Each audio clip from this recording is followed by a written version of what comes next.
Hello and welcome to episode 21 of the Banner Saga Let's Play. Let's continue our journey with Alet's party.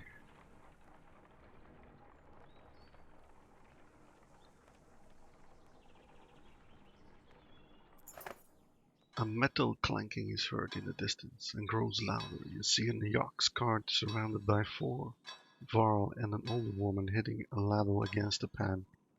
All sorts of things for sale, she says. But her eyes go wide when she looks at you. It's you! Special deals when it comes to you! Let's see what you have. We don't need anything. How do you know me? World travels fast. Word travels fast, she says. Think you can slay asunder and keep it a secret? She clicks her tongue and shakes her head. Mother knows of you, sure enough. Why are you out here? Why are you out here selling things? Mother sells things to those traveling, she says. It's what she does. Used to be as generous as Asalai, Mother was, but that don't buy more supplies. Of course, Maddie says, but make up your mind, Maddie will be gone as quick as she arrived, and don't get any ideas of sneaking off with things. These four Varl have the keenest eyes, the sharpest blade, and the shortest tempers. You feel the Varl watching you every move.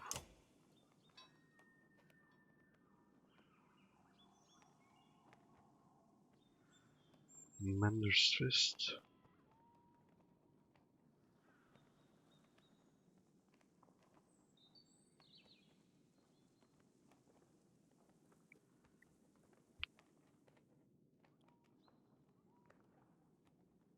Two aggro, two arm. Whoa, level 8.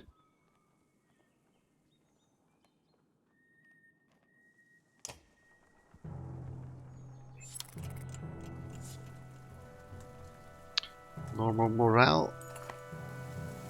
Once you cross the Ormsa riverbed, the wind ceases to cut through the humid air. The darkening skies let loose the rain, and soon 4 drops of water turn the dirt path to sucking mud. Slowing, fat drops of water turn to dirt path to sucking mud, slowing the caravan. Cloaks are pulled overhead, and children and animals are wrangled near the carts.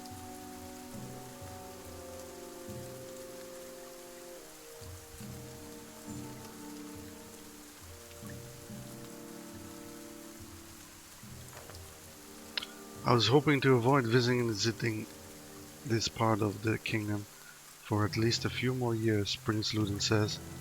At least others have had the sense to abandon this cesspool. As arrogant as he sounds, he's right.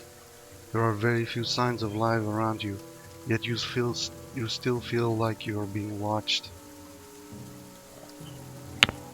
The lowing of the usual quiet yaks indicates the beast's difficulty pulling the carts. You're up to your knees in it when a scout comes to you. Found some stone markers that led us to a few paths of solid ground over there.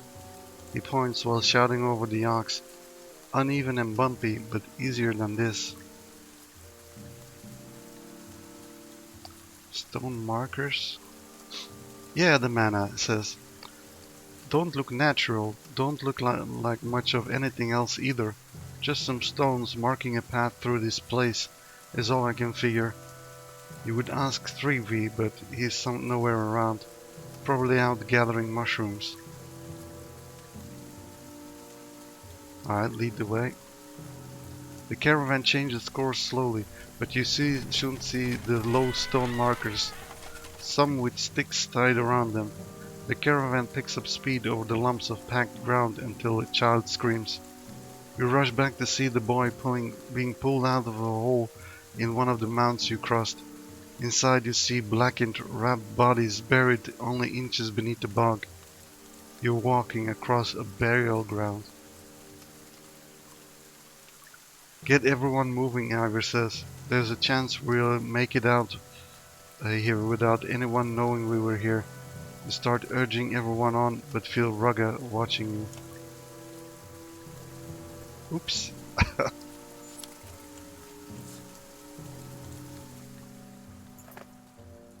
"They're all around us," shouts a man near the edge of the caravan, "and we're stuck in this mud." Cragsmen have encircled you. Their leader steps forward and shouts, "There's no prize but blood for crossing through the land of our dead." Shouts ring out. They're preparing to attack.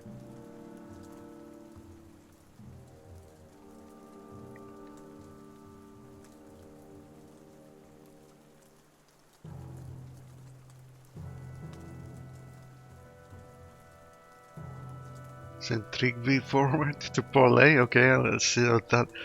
"Didn't I tell you easy isn't always easy," Tryggvi says. He looks nervous, a reaction you have never really seen from him before. "What if they listen to me as well as you do? Do what you can so we can ready an attack." Forget it, it's not worth the risk. Okay, let's just fight them. Don't want to lose Tryggvi. You shout orders and fighters involved form up as quick as they can.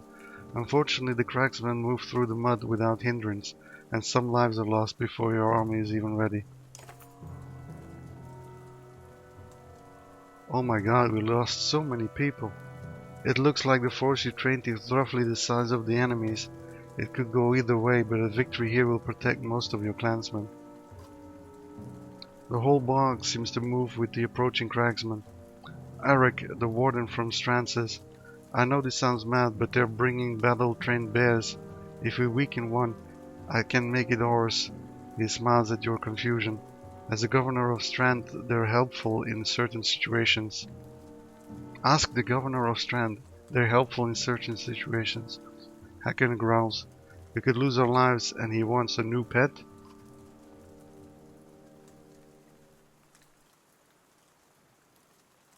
"Okay, Eric, but this better be worth it. We'll need to clear the battlefield except for one bear," the warden says. "Then leave the rest to me." "This is crazy." The battle begins with Eric smiling.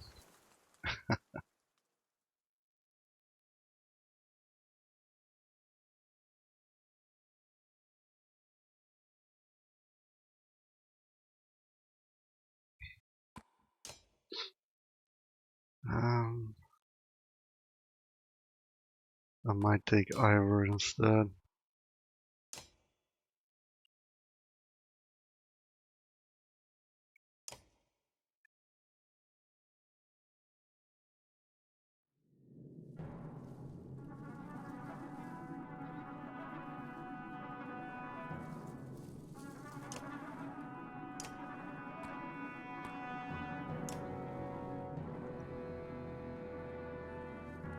What the hell is this positioning?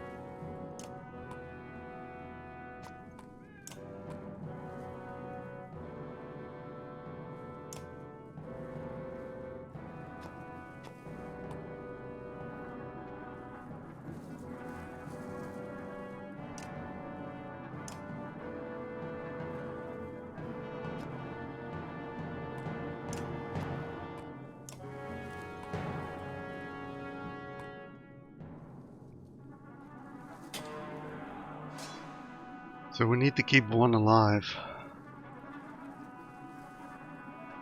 It's gonna be difficult.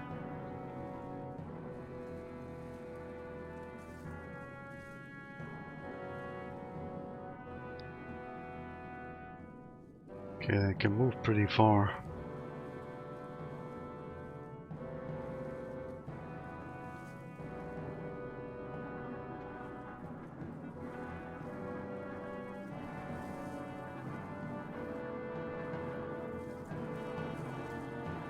Capture a bear pacifies a bear, delaying initiative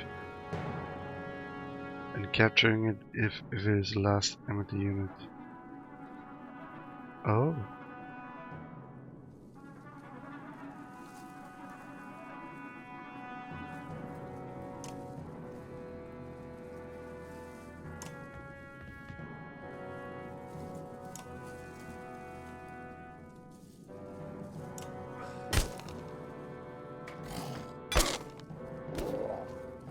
What?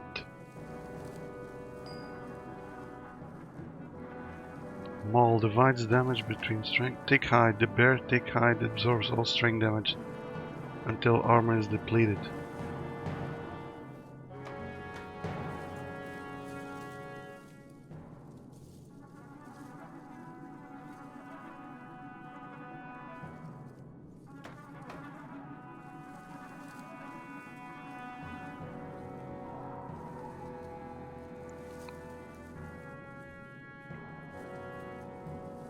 Hack him, okay.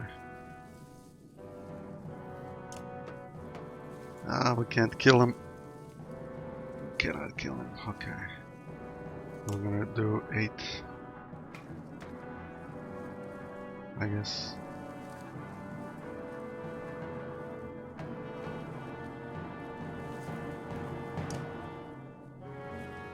Two will, 2 strength.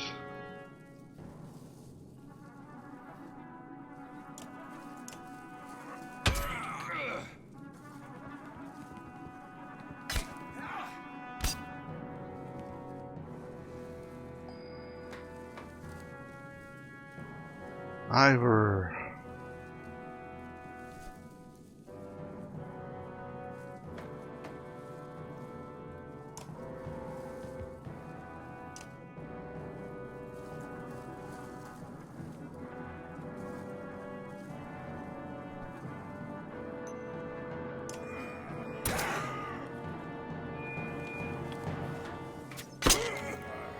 What?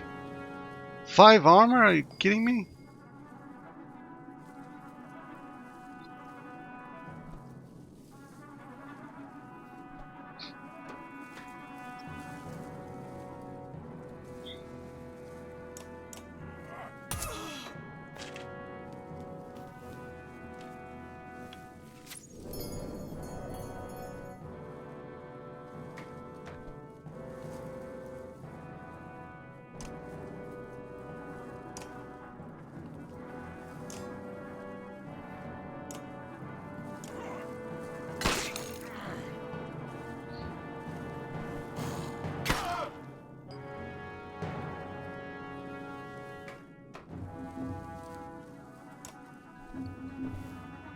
Let's move back a little.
Oh, I have to be next to it. Okay.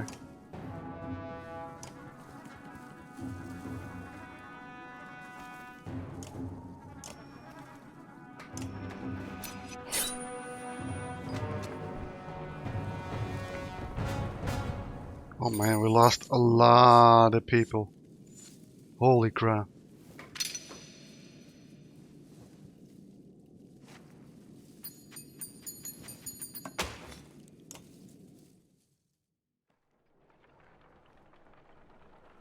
Baldringer's flame welcomes endless war.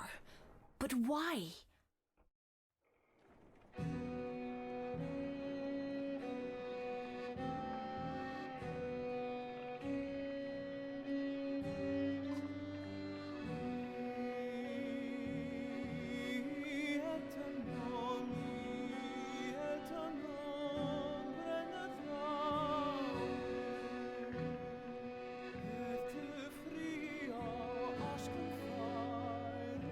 What is this all about?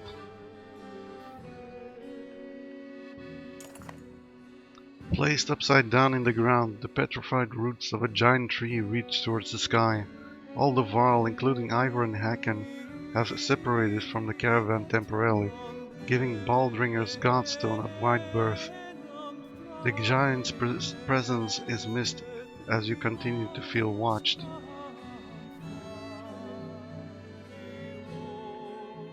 Alea, what do you know about the Baldringer? Not much, but enough, the scout says. These flames symbolize Baldringer's love of fire and war, the first being a means to the second. When the Varl were dominating humans in the first great conflict, it was Baldringer who gave the losing side fire to combat the giants.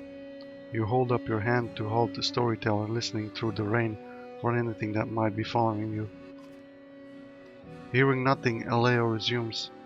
Holding the gaze of his audience, humans praised Baldringer for the gift of fire, but the god only desired more war. He points towards the distant shapes of the Varl. When the giants and the humans found peace, his godstone fell from grace. It looks to continue keeping the land scourged.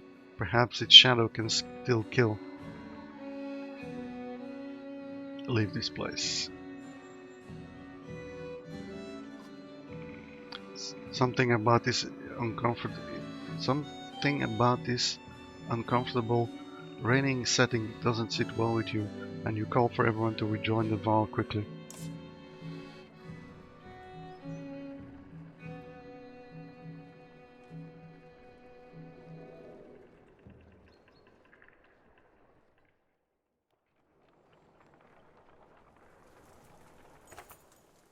The rain finally ceases, but the wind picks up. You squint into the gusts and have a clear view of the vast plains ahead. There doesn't seem to be much out there, Ivor says. His tone conveys wonder and concern in equal measure.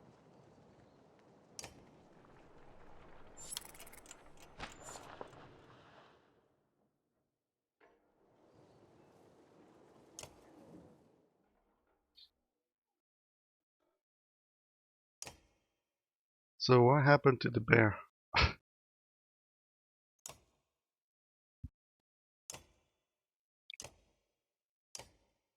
Where's my bear? Damn it.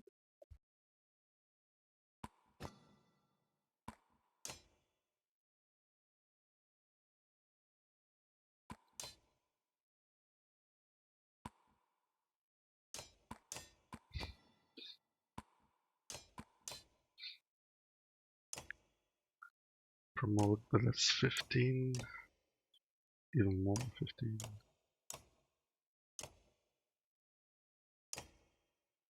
Okay.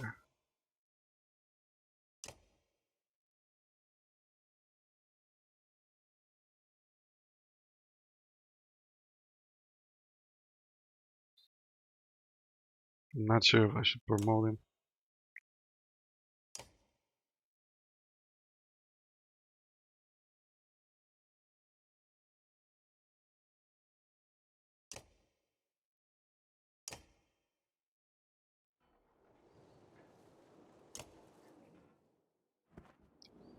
The blonde axeman, one of the two twins from a small village near Skagar, is chopping into a fallen tree for no apparent reason. His swings look dangerous. Hogan, everything okay? He glares at you. You look like you wish that piece of wood was me. I'm just wondering if I should have left with the ravens. Why is that? I followed your father a long way and now you. And for what? My brother's gone. My wife and children are frightened of everything around them, including me. I tell them this constant fighting is only for a time, but it's changing me. I see it in their eyes, in my own reflection. I thought I was doing it to protect them, but if they think I'm a monster, what's the point?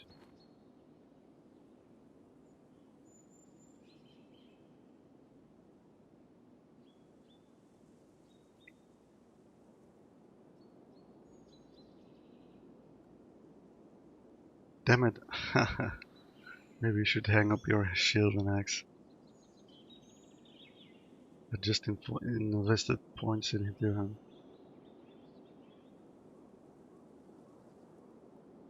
What do you want to do?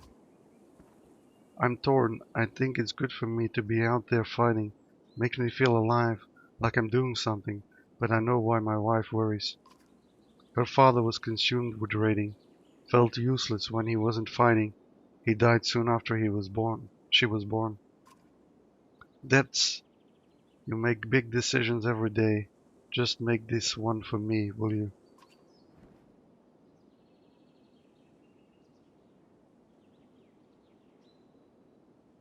Be with your family. Hogan sighs with relief and nods. Well, I'll still be around, but I'll be busy playing with my kids. Thanks, Elliot. And be safe out there when you're fighting. Oh, that sucks. Can I get a refund on my points that I invested in that guy? Damn it. Okay.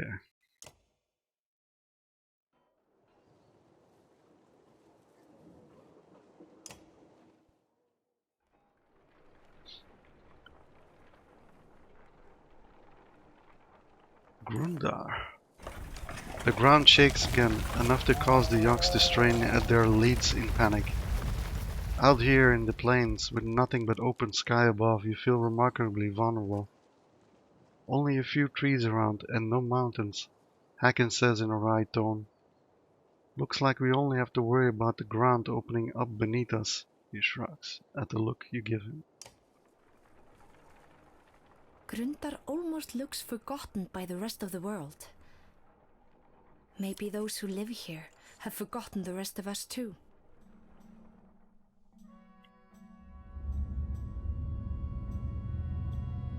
In a field just outside of Grunta, the caravan spots several creatures you assumed were myth. I don't believe it. Are those? Two horseborn hold simple bronze weapons and stand guard over a few others who look wounded, unable to rise. The size of the caravan makes them nervous. I have to get a closer look. Me too. The two of you advance 100 yards, showing every sign of respect and peace. A number of clansmen push closer too. The male horseborn stomps a hoof repeatedly. The female, tail whipping, brandishes a javelin. Damn, the caravan is scaring them.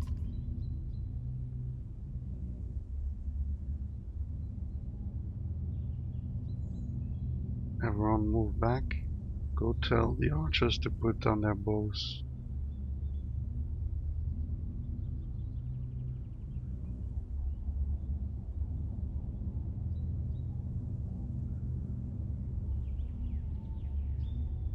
Everyone move back. Your sudden shout spooks the female horseborn. She throws a javelin which spins to the ground near your feet. Several archers fire, but their shots are wide. Hold, no more arrows. The male says something in what sounds like a long stream of consonants. The female lowers her second javelin. We just want to help. The male tail swishes. You help? His voice sounds strained, and his mouth moves uncomfortably around the foreign words. Yes, help. Oddleaf steps aside as you wave to Ivan for help. The female looks agitated. She speaks in their strange way. The male responds to her, then turns to you.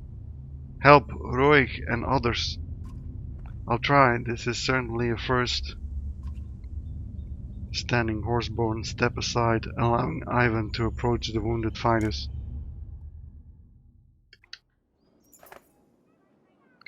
With Ivan and Juno tending to the wounded, the Roig and other horseborn, the caravan settles down outside the scant town of Grundar.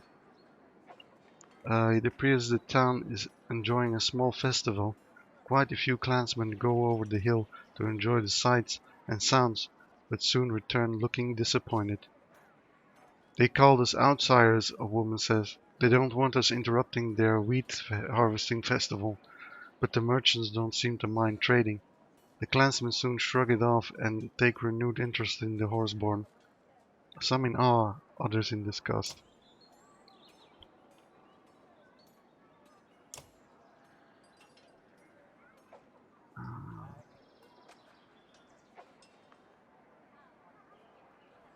Still got 25 days worth of food. So let's have a look at the items. 1 will per turn. Ooh.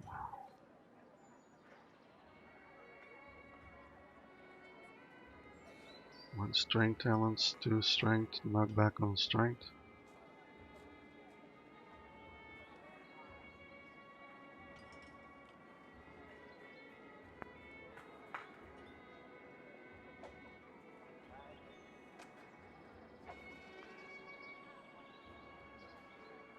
I don't know, what does this sound?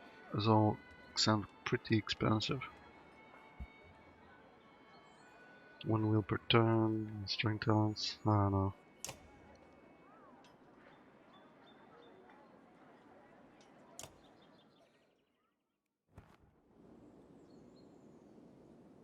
Skathach? Okay. Thanks. You glance at Euban, who snorts a smile and smiles. Skathach's thanking you for helping his friend Roy. Deirdreus is the other one, but she is not in a talking with Varl and humans mood. You're welcome. I'd like you to meet Hakon. Skathach still swats his flanks, and he bows his head towards Hakon. Varl mans. Same herd? No, but we're no longer enemies. I haven't seen Horseborn in centuries. Last they knew, humans and Varl were at each other's throat.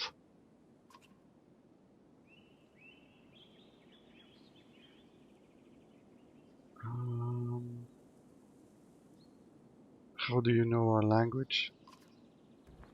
Skathach just stares at you. You talk like us. Where did you learn? Heard little trade with mans in mud. I think he means our bog friends, the cragsmen. What brings you so far north? Skathach looks confused by the question, so Euban shows him the map, pointing to Dalalond and Gruntar. Food, our plains break. Hakon snorts. Might be justice. Didn't they kill all the horses, Grivener? His answers are dead, yeah. But blaming folks for things that happened hundreds of years before they were alive? You may as well accuse these humans around for us starting the Great Wars. You may as well... Okay, what happened to Roy? Roy, brave fighter, protect foods, hit many times. Hit? Who is attacking? Skathach says many things in his other language. Oh, okay. His eyes go wide and he stomps the ground before pointing west. You look at Euban. I don't have a clue, but he's clearly not a friend. What is the people here in Gruntar? Was it the people here in Gruntar? Skathach looks here, Hakon is pointing. He shakes his head and points west again. The Varl King eyes Skathach suspiciously. Have you found the food you were seeking? Does that mean all the horsemen have come north? Many, not all herds, same. Herds fight herds, many fights. Sounds like no one likes the horseborn, not even themselves. Euban gives Hakon a sideways look. Other take food south to us herd. His hooves scuff the ground during certain words. Just those two? What about you and the couple? Scanhack, Roy, dare do you say? Stay. This hurt help. We help this hurt.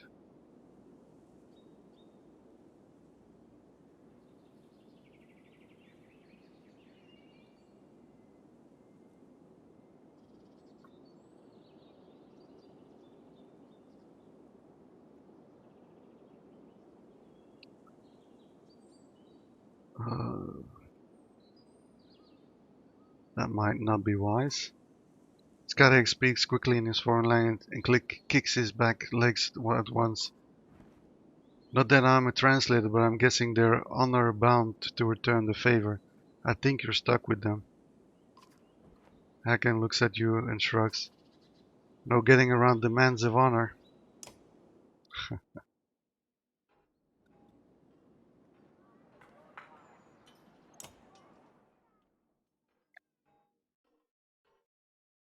Ooh, they're all level 5. Trample. The horseborn charges forward and tramples an enemy, then attacks from behind. The enemy suffers strength damage during the charge and subsequently struck for 1 strength per tile. The horseborn move before the trample and is left concussed, suffering 20% on his next attack.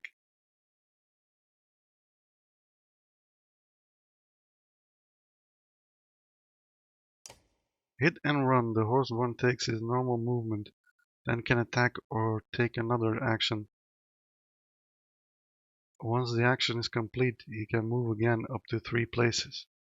No willpower may be spent on the second move.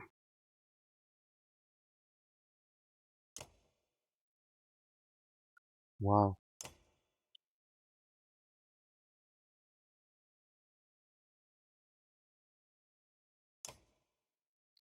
Mule's Kick. The horseborn delivers a devastating kick with his powerful horse legs, damaging the target's armor, sending him flying across the battlefield and leaving him stunned when he lands. Any other unit unfortunate enough to be in the path of the flying enemy suffers a violent hit as well.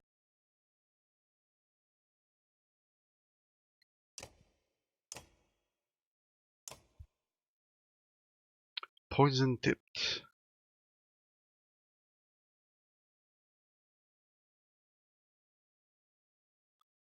It's also a ranged character, it seems.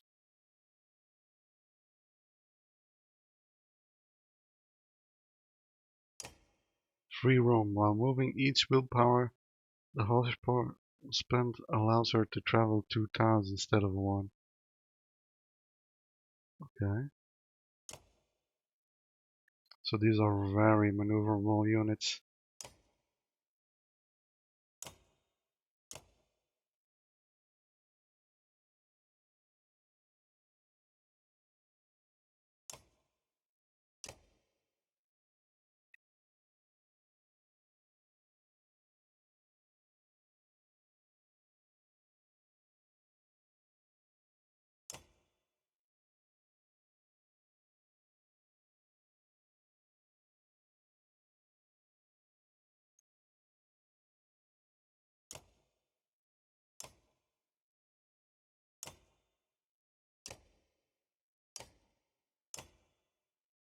Okay, he's got a little bit more break. Interesting.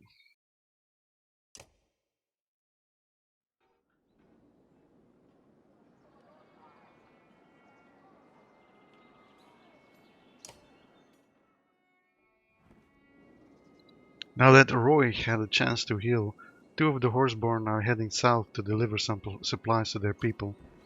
What crazy ideas in your head, Scrivener? With the world falling apart around us, there may not be another chance to trek down south.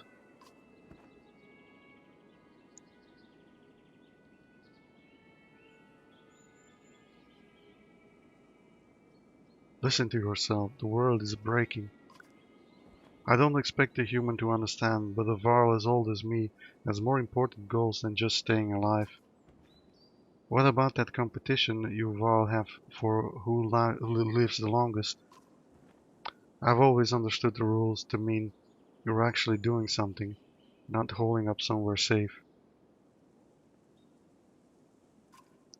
Besides, my guess is Snorri didn't make it out of Grofine when the Sunder attacked. I might already be the winner. Well, I'll miss your stories, human. With any luck, I'll have more of them when we meet again, little one. You taking your hired muscle with you? I'd feel better if Gunnar stayed with all of you. That blade of his sure to attract the wrong kind of attention. Wrong attention might find you anyway. Then who will protect you? I'm old, not an idiot. I've learned a few tricks to keep my head on my shoulders. The younger Val shrugs and walks off to find food. Then be safe, human, and join us again if you can. You know where we're going. Don't worry about me, just make sure you're alive to see the things through to Arbrang. Farewell. Skinner says a few more goodbyes before departing with the horseborn.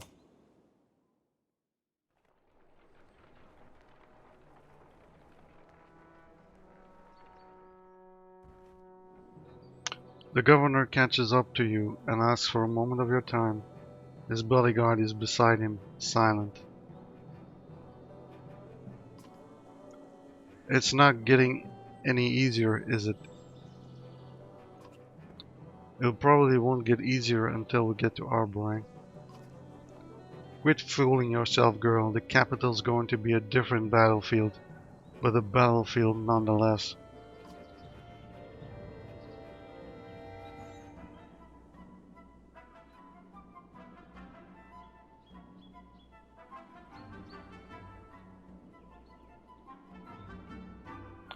We'll see when we get there.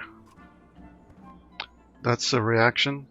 If you wait for people to attack before acting, you'll wind up with a blade in your gut.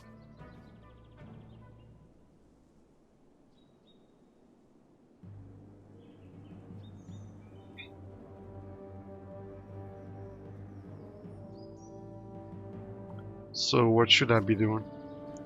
Training fighters, making the decision to leave meek members behind, arrive in Arbrang as a hardened army. You sound like Bulwark. That Varl knows how to survive and keep others around him alive. That's why I originally hired him. I'll consider what you've said. The governor is about to react but calms himself. Get us across this wasteland and try not picking up any more strays, will you? He sneers in the direction of the horseborn before leaving you. What a lovely fellow. Alright, I think I'm gonna stop the episode here. Thank you for watching, and I'll catch you in the next one.